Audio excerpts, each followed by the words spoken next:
இப்போ நம்ம சக்கரவள்ளி கிழங்கு கறி பண்ண போகிறோம்.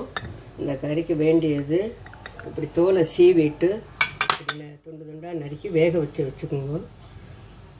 கடுகு, உளுத்தம்பருப்பு, மிளகா வத்தல், மிளகாத்தூள், தேங்காய்ப்பூ, ஜீரகப்பொடி, உப்பு,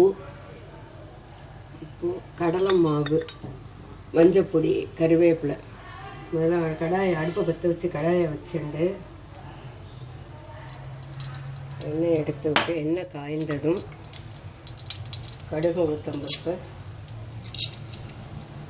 போட்டு இன்னும் சிவக்க வச்சுட்டு கருவேப்பிலையும் போட்டு நல்லா சிவக்க வறுத்துக்கணும்.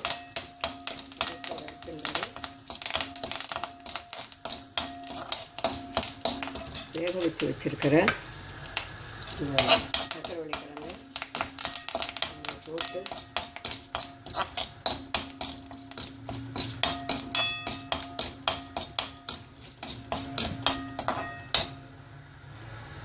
நல்லா செவக்கணும். நல்லா செவந்தவுடன் இந்த கிழங்கை போட்டு தண்ணி சத்து துண்டை அப்படி வதக்கிண்டு அதோட உப்பு, ஜீரகப்பொடி, மிளகாத்தூள்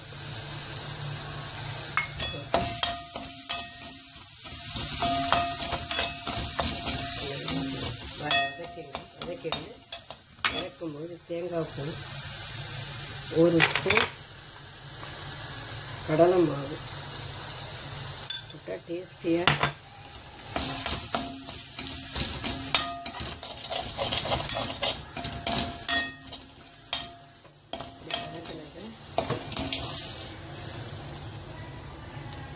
இப்படி எடுத்து இந்த மாதிரி எடுத்து